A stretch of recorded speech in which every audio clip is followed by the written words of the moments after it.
Hello दोस्तों, welcome back to channel. Guys, हम लोग पढ़ेंगे आज new chapter that is 16th lesson, green chemistry and nano chemistry. बच्चों, ये पर्टिकुलर चैप्टर आपको 3 मार्क के लिए है विदाउट ऑप्शन एंड 4 मार्क का वेटेज विथ ऑप्शन है बच्चों। ठीक है, यहाँ पे आपको ग्रीन केमिस्ट्री के बारे में पढ़ना है and then after will going to see nano chemistry. यानी ये पर्टिकुलर चैप्टर हम लोग कह सकते हैं कि 2 पार्ट में डिवाइड हुआ है। ठीक है, तो शुरू करते हैं फिर without wasting a time green chemistry first of all. ठीक है, आज के वीडियो में हम लोग फोकस करेंगे ग्रीन केमिस्ट्री के ऊपर। क्या है, what is green chemistry, what is sustainable development. ठीक है, what are the principles of green chemistry. कुछ 12 प्रिंसिपल्स हमें रोल पढ़ने हैं बच्चों। And then after at the end will going to see the role of green chemistry. ठीक है, green chemistry का रोल क्या होगा हमारे लिए नेचर को बचाने के लिए। बेसिकली बच्चों, ये जो पर्टिकुलर चैप्टर है ये हम लोग इट इज रिलेटेड विथ से कि केमिकल प्रोसेस अच्छी होनी चाहिए, जो प्रोडक्ट होंगे वो नॉन हजार्डस होने चाहिए। उसके लिए हमें क्या एग्जैक्टली करना होगा, what are the rules we have to follow, what are the process we have to follow, what are the things we have to follow, जिससे हम लोग नेचर को बचा सके।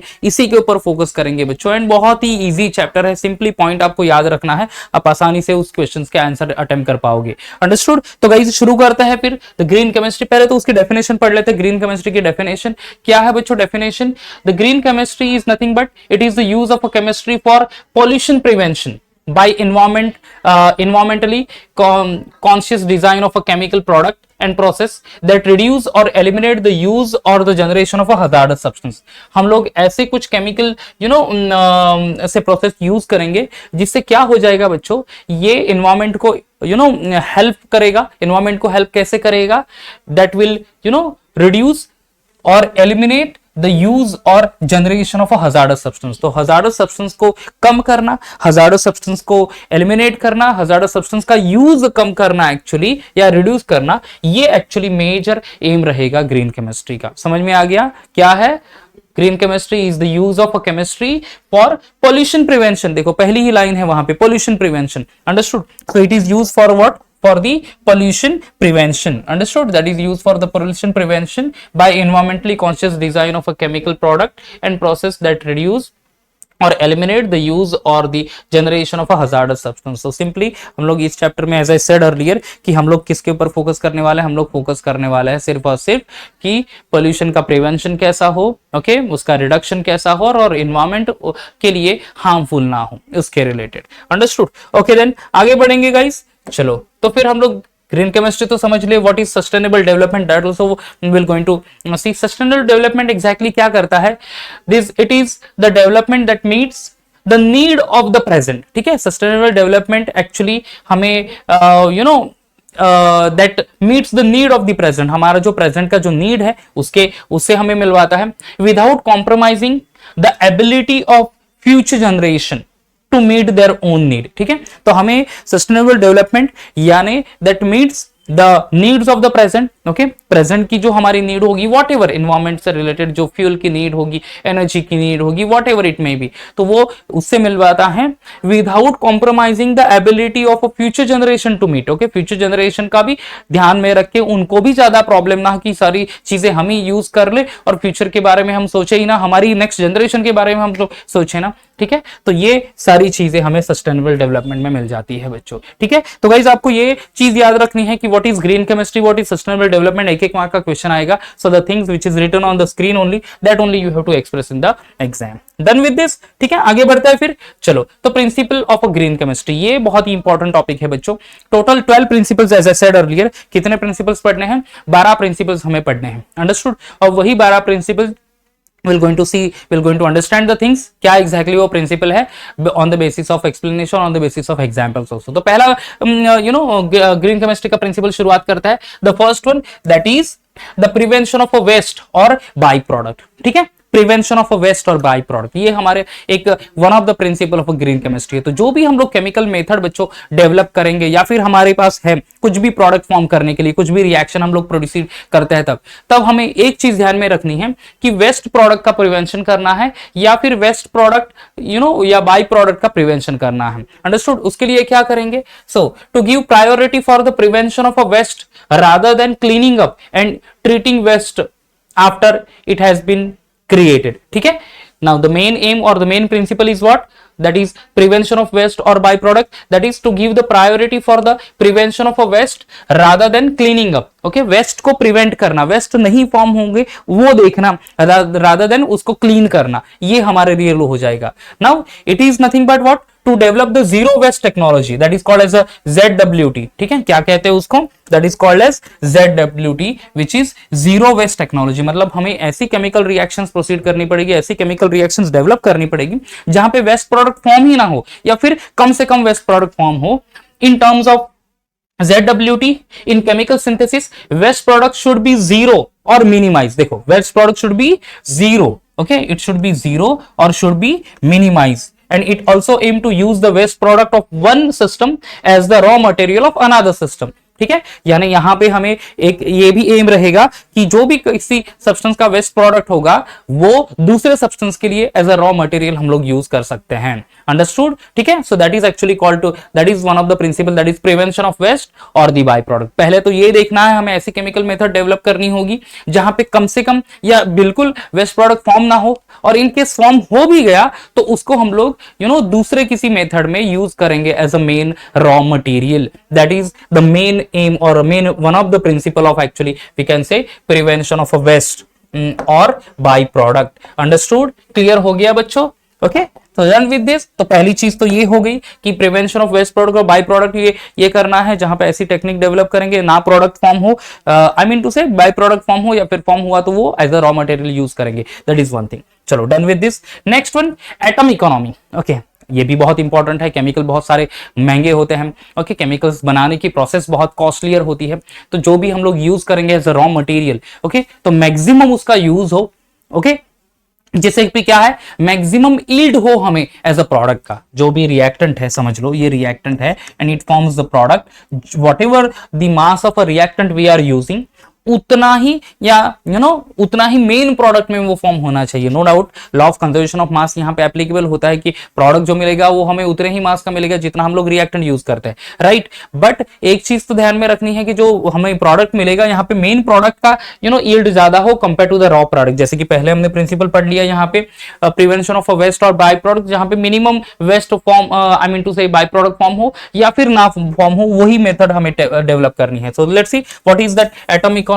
See, atom economy, it is nothing but the measure of amount of atom from the starting material. ठीक है, amount of atom from the starting material that are present in the useful product at the end of the chemical process. Okay, useful product. देखो यहाँ पे कहा है amount of atom from the starting material that are present in the useful product, understood, at the end of the chemical process. So that is actually called to be a atom economy. तो ऐसा हमें chemical method develop करनी पड़ेगी, एथी synthesis method develop करनी पड़ेगी जहां पे जो रॉ मटेरियल है वो कंप्लीटली प्रोडक्ट में मेन कन्वर्ट हो जाए, and what ever amount of atoms हम लोग यूज कर रहे हैं वो सारे के सारे वहां पे मेन कंटेंट, मेन प्रोडक्ट में से कन्वर्ट हो जाएंगे. ओके, ना कि बाय प्रोडक्ट में. Now there is a formula is also given to calculate the atom economy, that is the percent of atom economy is equal to the formula weight of the desired product. जो भी product form करना है उसका formula weight, understood, divided by the sum of the formula weight of all the reactant used in the reaction. Whatever substance formed उसका formula weight divided by as a product divided by the sum of the formula weight of all the reactant used in the reaction. Mass of substance formed या formula weight divided by the mass of the reactant used या formula weight of the reactant used, उसका ratio ले लो तो आपको atom economy बच्चों मिल जाती है. Clear हो रहा है ये चीज? Understood. So that is our second say you can say principles. Understood. चलो, तो फर्स्ट प्रिंसिपल तो खत्म हो गया, सेकंड प्रिंसिपल भी हो गया, दैट इज एटम इकोनॉमी. क्या है एटम इकोनॉमी? अगर वापस से बता देता हूं, एटम इकोनॉमी में क्या करेंगे बच्चों, यहाँ पे ऐसी टेक्निक, ग्रीन केमिस्ट्री का रोल रहेगा कि ऐसी टेक्निक हम लोग डेवलप करें जहां पे जो भी रॉ मटेरियल यूज हो रहे, जितने भी एटम्स हम लोग यूज कर रहे हैं, मैक्सिमम एटम्स या सारे के सारे एटम्स कन्वर्ट हो जाए into the main product. Understood, that is the rule. Now the third principle, less hazardous chemical synthesis. ठीक है, less hazardous chemical synthesis. Now here we need to design chemical reactions and synthesis route should be as safe as possible. ऐसा हमें chemical reaction या synthesis root हमें design करना है जो कि कम से कम हजार्डस हो, ज्यादा से ज्यादा सेफर हो. Understood. Okay, so that we can avoid formation of a hazardous waste from the chemical process. तो हम लोग केमिकल प्रोसेस में से हजार्डस वेस्ट जो है उसको बनाने का अवॉइड कर सकते हैं। Understood? So that is called as a less hazardous chemical synthesis. Okay, less hazardous chemical synthesis. जैसे कि एग्जांपल है, देखो, earlier DDT was used in insecticides which kills the mosquitoes। Okay, mosquito use करने के लिए डीडीटी यूज होता था बच्चों, बट डीडीटी डिकम्पोज नहीं होता है। ठीक है, it was realized that DDT is harmful in to the living things, क्योंकि बच्चों एक्चुअली होता क्या है, डीडीटी डिकम्पोज होता नहीं जनरली, बराबर है। तो वो फिर जैसे हम लोग डीडीटी एक पाउडर फॉर्म में रहता है तो दैट इंसेक्टिसाइड्स यूज करेंगे, डिकम्पोज नहीं होगा, वो हमारे फूड चेन में, I mean to say through the water, से रेन सीजन में वाटर के रिसोर्स में चला गया, then it goes into the food chain, food chain में आ गया, आई मीन टू से वही ड्रिंकिंग वाटर हम लोग पी ले तो क्या हो जाएगा, that DDT comes in our body and हमारे इंटरनल ऑर्गन्स को वो डैमेज कर लेगा। और इसी की वजह से हमने फिर क्या किया, nowadays benzene hexachloride that is called as BHC is used as an insecticide. So instead of a DDT दूसरा supplement that is BHC benzene hexachloride ये यूज कर लिया हमने एज एन इंसेक्टिसाइड। तो ऐसा हमें मेथड डिजाइन करना है, अंडरस्टूड, जहां पे क्या होगा, ऐसा रूट हमें डिजाइन करना है जहां पे सेफर सब्सटेंस फॉर्म हो and no any hazardous waste will be created at the end of the reaction. Sorry, समझ में आ गया? So that is less hazardous chemical synthesis. Okay, तो ऐसी केमिकल सिंथेसिस मेथड यूज करनी या प्रिपेयर करनी जहां पे हजार्डस सब्सटेंस बिल्कुल फॉर्म ना हो या फिर ना के बराबर फॉर्म हो। Done with this? ओके, तो तीन प्रिंसिपल्स तो हमने कंप्लीट कर लिए। देखो बच्चों, first one is prevention of waste और by product, second one that is atom economy, done. Third one कौन सा है बच्चों, that is less hazardous chemical synthesis. Okay, less hazardous chemical synthesis. Okay, चलो ये भी खत्म हो गया। आगे बढ़ता है फिर next one, that is the fourth one, designing safer chemicals. अब वापस से एक और है, दैट इज ये प्रीवियसली जो मेथड है ये, यानी that is less hazardous chemical substance या केमिकल सिंथेसिस, उसी के जैसा है। ऐसा हमें कुछ रूट या सिंथेसिस प्रोडक्ट सिंथेसिस मेथड हमें डेवलप करनी होगी, ठीक है, एज अ केमिस्ट, जहां पे सेफर केमिकल्स फॉर्म हो। ठीक है, वहां पे सेफर केमिकल्स फॉर्म। तो चलो, क्या एम है इस पर्टिकुलर प्रिंसिपल का, designing safer chemical to develop product that are less toxic और which required less toxic raw material. ऐसी मेथड हमें डेवलप करनी पड़ेगी जब भी हम लोग कोई केमिकल सिंथेसिस के बारे में सोचेंगे, किसी भी सब्सटेंस के बारे में, अंडरस्टूड। तो ऐसी रूट, ऐसी टेक्निक हमें डेवलप करनी पड़ेगी, अंडरस्टूड, कि जहां पे क्या होगा कि लेसर टॉक्सिक सब्सटेंस फॉर्म हो रहा है एज अ प्रोडक्ट और which required less toxic raw material. As a product less toxic substance form होना चाहिए, या फिर जो भी रॉ मटेरियल हम लोग यूज करेंगे वो भी लेसर टॉक्सिक ही होना चाहिए। समझ में आ रहा है ये चीज? ठीक है, that is actually the one of the principle that is designing safer chemicals. For example, here the adipic acid is used as polymer industry. polymer industry में adipic acid यूज होता है। कहां पे यूज होता है बच्चों? शायद आपने हमारे वीडियो देखे होंगे पॉलीमर केमिस्ट्री के, तो पॉलीमर केमिस्ट्री में हमने नायलॉन 66 का प्रिपरेशन किया था। ठीक है, नायलॉन 66 के प्रिपरेशन में पॉलीमर यूज होता है बच्चों, that is I am sorry adipic acid use होता है। ओके, तो adipic acid nylon and hexamethylene diamine दोनों कंबाइन हो जाएंगे, there is a formation of a nylon salt, और नायलॉन सॉल्ट को फिर 553 केल्विन पे हीट कर लेंगे, you will be getting a nylon 66 polymer, जो हमने ऑलरेडी वीडियो डाल दिया है बच्चों, आप देख सकते हैं पॉलीमर केमिस्ट्री के बारे में। ओके, तो गाइस एडिपिक एसिड यूज होता है पॉलीमर इंडस्ट्री में, that is formation of nylon 66 में, understood. Adipic acid is synthesized from benzene. ठीक है, एडिपिक एसिड बेंजीन से सिंथेसाइज होता है। एक्चुअली एडिपिक एसिड का प्रिपरेशन मेथड क्या है, अगर आप बेंजीन और maybe cyclohexene, okay, even benzene से इवन साइक्लोहेक्सिन को ऑक्सीडाइज कर लो with the oxidizing agent like KMnO4 या फिर K2Cr2O7, तो यहां से डबल बॉन्ड ब्रेक हो जाएगा, यहाँ पे कार्बन जो है ऑक्सीडाइज हो जाएगा, COH ग्रुप फॉर्म होगा। ये भी हमने प्रिपरेशन मेथड बच्चों कहां पे पढ़ लिया है, that we studied in aldehyde ketone and carboxylic acid. Okay, adipic acid का प्रिपरेशन मेथड, तो cyclohexene turns into the adipic acid, even benzene turns into the adipic acid. अब प्रॉब्लम यहां पे ये है कि हम लोग एडिपिक एसिड प्रिपेयर करने के लिए बेंजीन यूज कर रहे हैं, ठीक है, and that benzene is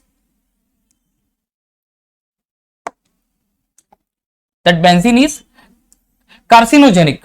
carcinogenic यानी क्या बच्चों, कैंसर प्रोड्यूसिंग सब्सटेंस। ठीक है, बेंजीन क्या है, कार्सिनोजेनिक है, मतलब कैंसर प्रोड्यूसिंग सब्सटेंस है। तो बच्चों जो हम लोग रॉ मटेरियल यूज कर रहे हैं किसके लिए, to prepare the adipic acid, जो रॉ मटेरियल है वही ऑलरेडी टॉक्सिक है, करेक्ट। एंड डेफिनेटली जो फिर रॉ मटेरियल टॉक्सिक है, कार्सिनोजेनिक है, तो जो भी सब्सटेंस उसको हैंडल करेगा डेफिनेटली वो उनमें वो चांसेस क्रिएट हो जाएंगे कि बॉस वहां पे कैंसर हो सकता है। Okay, and that's why that अभी instead of using benzene for the preparation of adipic acid क्या यूज हो रहा है? In green technology adipic acid is enzymatically synthesize from glucose. तो एडिपिक एसिड किससे प्रिपेयर कर रहे हैं बच्चों? ग्लूकोज से प्रिपेयर कर रहे हैं। तो एम तो हमारा वही है कि प्रिपरेशन ऑफ एडिपिक एसिड, क्योंकि वो एडिपिक एसिड को हमें पॉलीमर में कन्वर्ट करना है, आई मीन टू से पॉलीमर केमिस्ट्री में उसका यूज करना है। But instead of using benzene to prepare the adipic acid, we are using in green chemistry और green technology में glucose को कन्वर्ट करेंगे इनटू द एडिपिक एसिड। तो glucose is not hazardous to the human beings, to the living organisms. Definitely वो आसानी से यहाँ पे तो less hazardous, I mean to say non-hazardous say raw material converted into non-hazardous product। ठीक है, so that is designing safer chemicals. तो ऐसी हमें टेक्निक डेवलप करनी पड़ेगी जहां पे रॉ मटेरियल जो यूज करे वो भी हजार्डस ना हो, इनफैक्ट रॉ मटेरियल से जो मेन प्रोडक्ट फॉर्म हो जाए वो भी हजार्डस ना हो। समझ में आ रहा है दोस्तों? ठीक है, ये एग्जांपल से शायद से आपको क्लियर आइडिया मिल भी गया होगा what is the designing of a safer chemicals. Okay, चलो, done with this fourth principle. Now will go ahead with the other one, that is use safer solvent and the auxiliaries. ठीक है, safer solvent and auxiliary use करना। Safer solvent यानी क्या exactly, that also will going to see. Okay, देखो, choose the safer solvent available for a given reaction, minimize the total amount of a solvent and auxiliary substance used as these make a large percentage of the total waste created। ठीक है, so guys safer chemicals या safer solvent use करना, कोई भी preparation method हम लोग use करेंगे तो सॉल्वेंट देख लेने हैं कि वो सेफर हो। ठीक है, एज अ सॉल्वेंट कुछ लिक्विड सब्सटेंस हमें यूज करना पड़ेगा, तो वो इंस्टेड ऑफ ऑर्गेनिक सॉल्वेंट शायद हम लोग इनऑर्गेनिक सॉल्वेंट यूज कर ले। जैसे कि एग्जांपल, यूज वाटर और super critical CO2 in place of volatile halogenated organic solvent. Again halogenated organic solvent जो है कौन सा होगा? Organic solvent. आप बेंजीन ही ले लो सिंपली, ठीक है, या फिर आप अदर बेंजीन ऑर्गेनिक सॉल्वेंट ले लेंगे। ऑर्गेनिक सॉल्वेंट है, स्पेशली बेंजीन है, तो वो क्या हो जाएगा बच्चों? तो वो तो डेफिनेटली कार्सिनोजेनिक है। हमने प्रीवियसली पिछले प्रिंसिपल में लर्न भी कर लिया यहाँ पे। ओके, तो वो instead of that can we use water, अगर हो सके तो वाटर यूज करना है। Water is a safer chemicals, तो ऐसा सॉल्वेंट यूज करेंगे जो कि सेफर हो एनवायरमेंट के लिए, सेफर हो for the person who is handling over that. Understood? So ये जो है that is the fifth principle, use safer solvent and the auxiliaries. Understood? Clear हो रहा है ये दोस्तों? Understood? Okay, so choose the safer solvent available for the given reaction, minimize the total amount of a solvent and the auxiliary substance used, as this makes the large percent of a total waste created। Okay, चलो, done with this, fifth भी complete कर लिया। चलो आगे चलते हैं for the next principle. तो green technology या ग्रीन केमिस्ट्री का एक और प्रिंसिपल है, that is design for energy efficiency. Okay, design for energy efficiency. अब बच्चों एनर्जी इफिशियंसी है, ठीक है, क्या करेंगे यहां पे? देखो, ऐसा केमिकल टेक्निक, ऐसी सिंथेसिस मेथड हमें डेवलप करनी पड़ेगी जहां पे लेसर केमिकल यूज हो, सिंपली वहां पे लेसर एनर्जी सोर्स यूज हो। ठीक है, मतलब एनर्जी की रिक्वायरमेंट है वो मिनिमाइज होनी चाहिए, वो मिनिमम होनी चाहिए। Let's see, chemical synthesis should be design to minimize the use of energy. देखो यहां पे पहले ही कहा है, ओके, हमें ऐसी मेथड डिजाइन करनी पड़ेगी which minimize the use of energy, ऐसी एनर्जी का यूज मिनिमम हो। ठीक है, it is better to minimize the energy, it is better to minimize the energy by carrying out reaction at room temperature and pressure. ठीक है, तो ऐसी chemical method, ऐसी केमिकल टेक्निक डेवलप करे जो कि नॉर्मल टेम्परेचर पे ही हो जाए। हमें कुछ टेम्परेचर इंक्रीज करना ही पड़े ना, प्रेशर इंक्रीज करना पड़े, क्योंकि टेम्परेचर इंक्रीज करना है मतलब हमें कुछ एनर्जी यूज करनी पड़ेगी, मतलब हमें बर्नर यूज करना पड़ेगा, हमें इलेक्ट्रिकल एनर्जी को कन्वर्ट करना पड़ेगा इनटू द हीट एनर्जी, हमें फ्यूल को कन्वर्ट करना पड़ेगा into the fuel, into the heat energy, and then with that only we going to increase the temperature of the reaction system। so instead of that ऐसी technique develop करे जिसमें कि वो room temperature पे ही reaction proceed हो जाए। Room temperature पे proceed हो तो no any energy required. Okay, यानी डेफिनेटली वो हमारे इन्वायरमेंट के लिए तो सेफर है ही। Okay, at the same times क्या होगा, उसका जो भी वॉट एवर प्रोडक्ट होगा, फाइनल प्रोडक्ट फॉर्म होगा, वो उसकी कॉस्ट भी कम होगी, क्योंकि ऑलरेडी रॉ मटेरियल के लिए कम एनर्जी, कम पैसे लग रहे हैं, कॉस्ट कम लग रही है, तो वो ओवरऑल टोटल से main value of that product is also going to be reduced. Understood. हालांकि वो प्रोडक्ट की कॉस्ट रिड्यूस करना ये मेन एम नहीं होगा, ग्रीन केमिस्ट्री का मेन एम यही होगा कि एनर्जी कम से कम यूज हो। Understood. So guys, design for energy efficiency. See एक पर्सनल एक्सपीरियंस यहाँ पे शेयर करूंगा मैं, मुझे अब जस्ट रिसेंटली याद आ गया। हमारे सी इन माय कॉलेज एक बार साइंस एग्जीबिशन था, एंड साइंस एग्जीबिशन में एक्चुअली एक बच्चे ने एक प्रोजेक्ट लेके आया था जहां पे क्या किया था कि बायोफ्यूल बना रहा था। ठीक है, बायोफ्यूल बनाने के लिए उसने कुछ से प्लांट्स एंड ऑल लिए, फर्मेंट किया था उसको, एंड देन उसी से वो बायोफ्यूल बना रहा था। ओके अब उसमें हो क्या रहा था कि वो जो फर्मेंटेशन के बाद उसको उस सब्सटेंस को व्हाटएवर जो उसके पास कंपोनेंट था, रॉ मटेरियल था, उसको हीट करना था, और उसके लिए वो यूज कर रहा था पेट्रोल एंड केरोसिन का। अंडरस्टूड। और बहुत ज्यादा अमाउंट में पेट्रोल एंड केरोसिन लग रहा था, मतलब 1 लीटर बायोफ्यूल बनाने के लिए there is a requirement of about 4 to 5 litre something petrol, ऐसा कुछ था शायद से, मुझे एग्जैक्टली याद हो तो।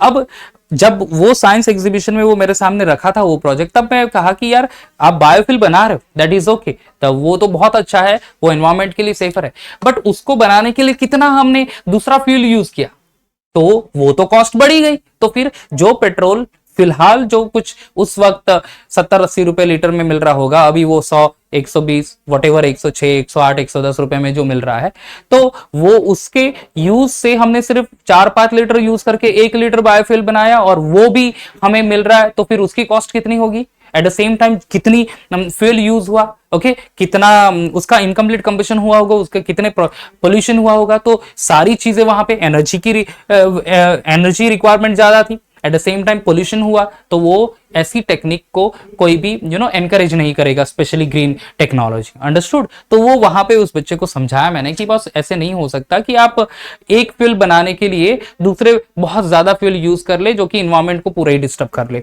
Got the point. ठीक है, तो ये एक एक्चुअली पर्टिकुलर एग्जाम्पल जो मुझे अभी याद आ गया, तो वो मैंने आपसे शेयर किया। तो डिजाइनिंग ऑफ एनर्जी एफिशिएंसी, तो ऐसी डिजाइन हमें करनी पड़ेगी जो भी कुछ प्रोडक्ट हमें लोग बनाए जहां पे कम से कम एनर्जी यूज हो, ओके, एंड सेम टाइम वो सेफर हो फॉर द नेचर। ओके, आगे बढ़ेंगे। The next one that is use of renewable feedstock.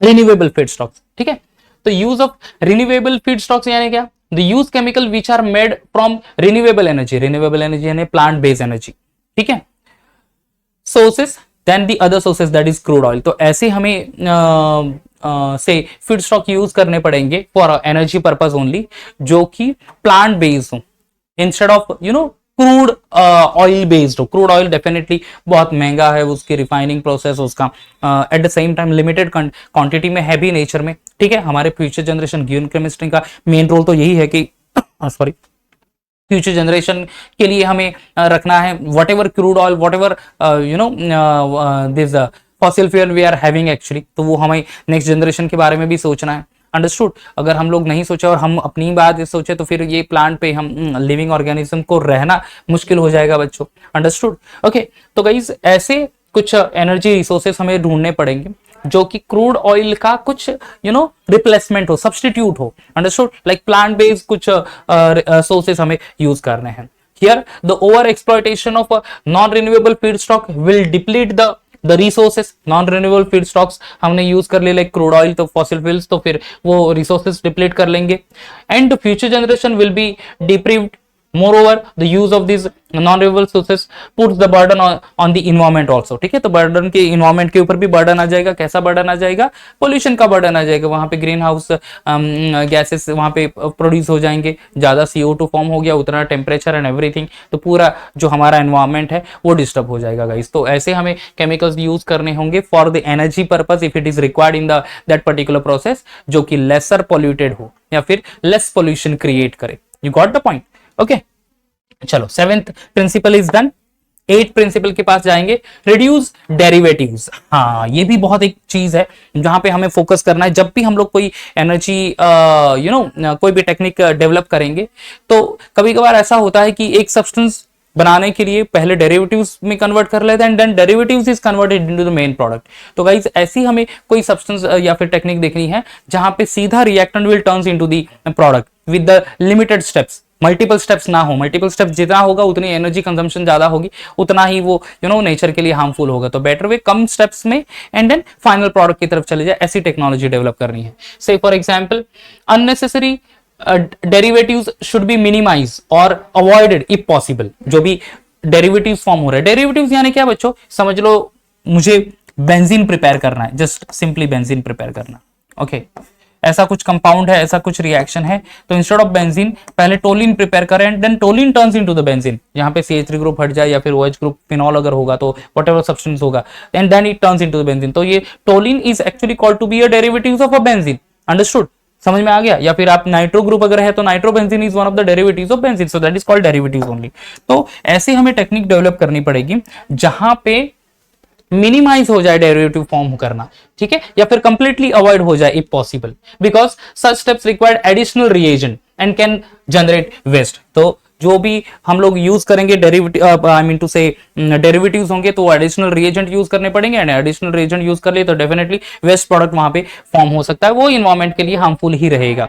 जैसे देखो Meta hydroxy benzaldehyde turns into Meta hydroxy benzoic acid, ठीक है, तो Meta hydroxy benzaldehyde turns into benzoic acid, यानी यहाँ पे करना क्या है, CHO ग्रुप को सीधा कार्बोक्सिलिक एसिड ग्रुप में कन्वर्ट करना है, अल्डिहाइड ग्रुप को कार्बोक्सिलिक एसिड ग्रुप में कन्वर्ट करना है, ठीक है। तो यहाँ पे रिएक्शंस है देखो, तो first of all Meta hydroxy benzaldehyde first of all react with C6H5 CH2Cl in presence of, that is protection of OH group, या OH ग्रुप को प्रोटेक्ट कर रहे हैं यहाँ पे, तो H replace by CH2 C6H5। Finally उसको oxidise कर रहे हैं, तो ऑक्सीडाइज करेंगे तो फिर क्या होगा, अल्डिहाइड ग्रुप ऑक्सीडाइज होगी, कार्बोक्सिलिक एसिड ग्रुप बनेगा, फिर वापस से D protection of that OH group, तो finally that is OCH2 C6H5, तो CH2 C6H5 will be replaced by H and there is a formation of Meta hydroxy benzoic acid. तो main purpose तो है, already hydroxy group तो था, aldehyde group को ही हमें कन्वर्ट करना था, यू गॉट द पॉइंट, ये अल्डिहाइड ग्रुप को ही हमें कन्वर्ट करना था किसमें, कार्बोक्सिलिक एसिड ग्रुप में, टू गेट ओवर देयर, यहाँ पे एक्चुअली लिख सकता है कार्बोक्सिलिक एसिड ग्रुप में to get meta hydroxy benzoic acid. But हमने पहले टेक्निक ऐसी, ये पर्टिकुलर मेथड है जहां पे ये हाइड्रोक्सिल ग्रुप का कन्वर्जन एक डेरिवेटिव में हो रहा है और डेरिवेटिव्स का फाइनली ऑक्सीडेशन होके फिर हमें मेटा हाइड्रोक्सी बेंजाइक एसिड हो रहा है। सो ऐसी टेक्निक हमें अवॉइड करनी है, अंडरस्टूड, जहां पे डेरिवेटिव्स फॉर्म हो रहा है, ये डेरिवेटिव्स है actually, this is the derivatives, this one is the derivatives actually, okay. तो ये डेरिवेटिव्स कम हो और सीधे सीधे फाइनल प्रोडक्ट की तरफ वो हमें रिएक्शंस प्रोसीड हो, अंडरस्टूड। तो इससे क्या होगा, इससे एनर्जी कंजप्शन भी कम होगी, इससे रिएजेंट भी कम लगेंगे एंड डेफिनेटली दैट विल कम वेस्ट प्रोडक्ट जनरेट करेंगे। समझ में आ रहा है दोस्तों, क्लियर हो रहा है, that is reduction of derivatives. Now the next one, that is use of a catalyst, ठीक है, यूज ऑफ कैटालिस्ट। अब बच्चों कैटालिस्ट का यूज करना, क्या रोल होता है catalyst, catalyst will increase the rate of reaction. अब कोई पर्टिकुलर रिएक्शन है, in the absence of a catalyst 1 या 2 या 3 मिनट में, 5 मिनट में, 1 डे में, 2 डेज में कंप्लीट हो रही है, हमने कैटालिस्ट यूज कर लिया, it will increase the rate of reaction. Rate of reaction है तो definitely it will turns in, that means the reactant will turns into the product in a quick time only, बराबर है। इससे क्या हो जाएगा, टाइम बचेगा, एनर्जी बचेगी, एवरीथिंग, एंड व्हाटएवर पोल्यूशन जो क्रिएट होगा वो भी कम हो जाएगा। See here the use of a catalyst in the chemical reaction speed up the rate, it's rate, यानी रिएक्शन की स्पीड बढ़ा देगा। Catalyst help to increase the selectivity, minimize the waste, selectivity increase करेगा, minimize the waste and reduce the reaction time and energy demand. देखो इतनी सारी role play करेगा catalyst. पहले तो ये इंक्रीज कर लेगा सेलेक्टिविटी, यानी मेन फाइनल प्रोडक्ट की तरफ चला जाएगा reaction, then it minimize the waste, waste जो सब्सटेंस फॉर्म हो रहा है उसको भी कम कर लेगा, it reduces the reaction time, time duration भी कम होगा, but obvious and at the same time time duration कम होगा मतलब एनर्जी की डिमांड जो है वो भी कम लगेगी वहां पे, तो it decreases the energy demand also, understood. So that is the use of a catalyst over there, okay. तो गाइस अगर पॉसिबल हो, ग्रीन केमिस्ट्री का मेन रोल यही होगा या फिर मेन प्रिंसिपल यही है कि इफ पॉसिबल कभी भी कोई रिएक्शन, कोई भी हम लोग सिंथेसिस या आई मीन मेथड डेवलप करें तो ट्राई टू से use the specific catalyst for the specific reaction which reduce the energy demand, which increase the rate of reaction and definitely it increase the which reduce the time requirement to complete the reaction. Done with this? Clear हो रहा है बच्चों? Okay, चलो आगे बढ़ते हैं, that is the 10th one, second third last हमारा principal है of the green chemistry that will see design for degradation. ठीक है, डिग्रेडेशन जो भी हमारा फाइनल प्रोडक्ट होना चाहिए बच्चों, वो फाइनल प्रोडक्ट जो है वो डिकम्पोज होना बहुत जरूरी है। अंडरस्टूड? तो ऐसी मेथड डेवलप करनी है जहां पे whatever substance we are using and we are going to get as a final product that should be decomposed. So design chemical that degrade and can be discarded easily.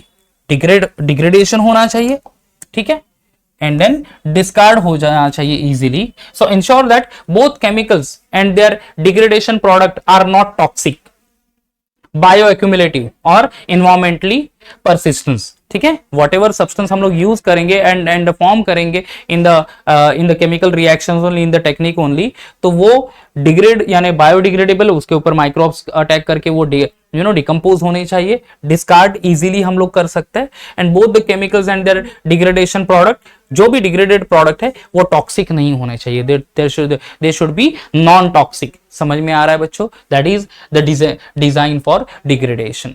तो green chemistry का एक और role हो गया कि हम लोग principal ऐसा डेवलप करेंगे जहां पे सब्सटेंस डिग्रेडेबल हो, एंड डिग्रेड होने के बाद जो मेन सब्सटेंस फॉर्म होगा again, that should also be non toxic to the nature, to the human beings, to the plants and everyone. Understood? Done with this? Okay, आगे बढ़ेंगे। That is the second last, real time analysis pollution prevention. ठीक है, real time analysis pollution prevention. अभी इसमें होगा क्या बच्चों? Let's see. देखो, analytical method need to be further developed to allow for real time in process monitoring and control prior to the formation of hazardous substance.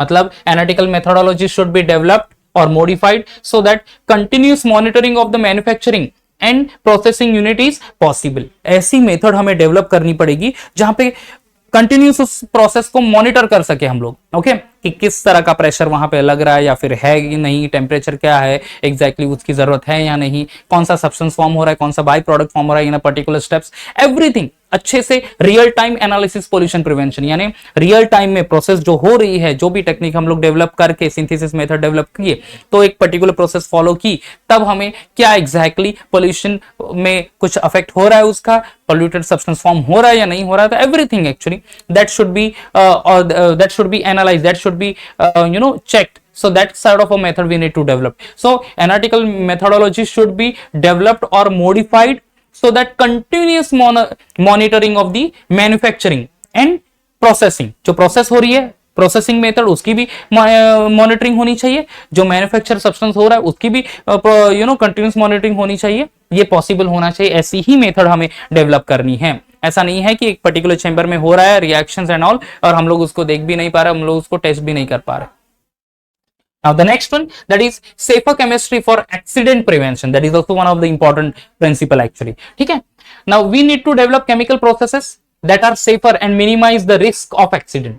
ऐसी process हम लोग develop करें जहां पे केमिकल्स तो यूज करें वो सेफर केमिकल्स भी हो, एंड हो सके आई मीन टू से एक्सीडेंट वहां पे ना हो। लाइक ऐसी मेथड, जैसे जनरली एक्सीडेंट कहां पे होता है बच्चों? बड़े बड़े रिएक्टर्स होते हैं इंडस्ट्री में। ओके, जनरली केमिकल इंडस्ट्री में, बल्क केमिकल इंडस्ट्री में बड़े रिएक्टर होते हैं। ओके, एंड उस रिएक्टर में एक pressure, particular pressure temperature maintain करना होता है दोस्तों।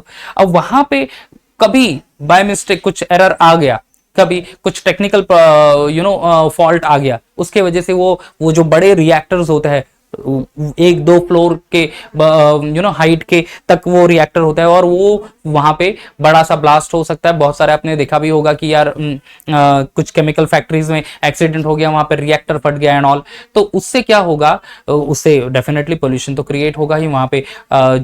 उस सराउंडिंग में जो लोग रहते हैं उनके हेल्थ के ऊपर, उनकी लाइफ के ऊपर वो भी एक थ्रेट रहता है बच्चों। तो इसके लिए हमें ऐसी टेक्निक डेवलप करनी है जो कि सेफर हो, जो कि एक्सीडेंट का जो रिस्क है वो मिनिमाइज कर दे। ठीक है, if the chemical process work with gaseous substance, जैसे कि एग्जांपल यहां पे दिया है, then the possibility of accident including explosion is relatively higher compare to the system working with non volatile liquid and solid substance. अगर gaseous substance है तो वहां पे ब्लास्ट वगैरह होना वो उसकी पॉसिबिलिटी बढ़ जाती है compare to if we use non volatile liquid or the solid substance. तो ऐसी टेक्निक डेवलप करो जहां पे गैस का यूज कम से कम हो, understood, and non volatile liquid या फिर यू कैन से दिस वन सॉलिड सब्सटेंस का यूज हो, तो जिससे कि यू नो एक्सीडेंट की जो पॉसिबिलिटी है वो कम मिनिमाइज हो जाए। अंडरस्टूड। तो गाइस ये सारे प्रिंसिपल्स है, ये टोटल 12 प्रिंसिपल्स है, that 12 all the 12 principles you need to remember. इसके बाद भी रोल ऑफ ग्रीन केमिस्ट्री भी हमें कंप्लीट करना है, बट जस्ट क्विकली रिकॉल कर लेते हैं दिस ऑल दिस 12 प्रिंसिपल्स। ठीक है, प्रिवेंशन ऑफ वेस्ट और by product, next one that is atom economy. Okay, जो भी हम लोग यूज करेंगे एज अ रॉ मटेरियल सारे के सारा प्रोडक्ट में फॉर्म हो जाए वो देखना है हमें। Than less hazardous chemical synthesis, ऐसी सिंथेसिस डेवलप करे जहां पे chemically less hazardous chemical substance form हो या फिर यूज हो। देन डिजाइनिंग सेफर केमिकल्स, तो मेथड जो प्रिपेयर हो रही है वो less toxic raw material use होना है, इवन प्रोडक्ट भी लेस टॉक्सिक होना चाहिए। यूज सेफर सॉल्वेंट, जो सॉल्वेंट यूज हो रहा है वो सॉल्वेंट सेफर होना चाहिए। ओके, ऐसी टेक्निक डेवलप करनी है हमें। Design for energy efficiency, energy efficiency होनी चाहिए मेथड, एनर्जी इफिशिएंट यानी ज्यादा एनर्जी ना लगे वैसा। Okay, then use of renewable feedstocks, crude oil, fossil fuels वो use instead of that you know plant based कुछ फ्यूल्स यूज हो तो that will be better. Reduce derivatives, derivative का रिडक्शन कम हो तो final you know it will जो waste product है वो भी जनरेट ना हो जाएगा, लेसर टाइम में, लेसर एनर्जी में एंड लेसर केमिकल्स में वो प्रोडक्ट फाइनल प्रोडक्ट हमें मिल जाएगा। Next is use of catalyst, catalyst के यूज से हमें क्या मिलेगा, हमें एक स्पेसिफिक सिलेक्टिविटी मिल जाती है, हमें लेसर टाइम में वो प्रोडक्ट मिलेगा, at the same time energy की डिमांड भी कम हो जाएगी वहां पे।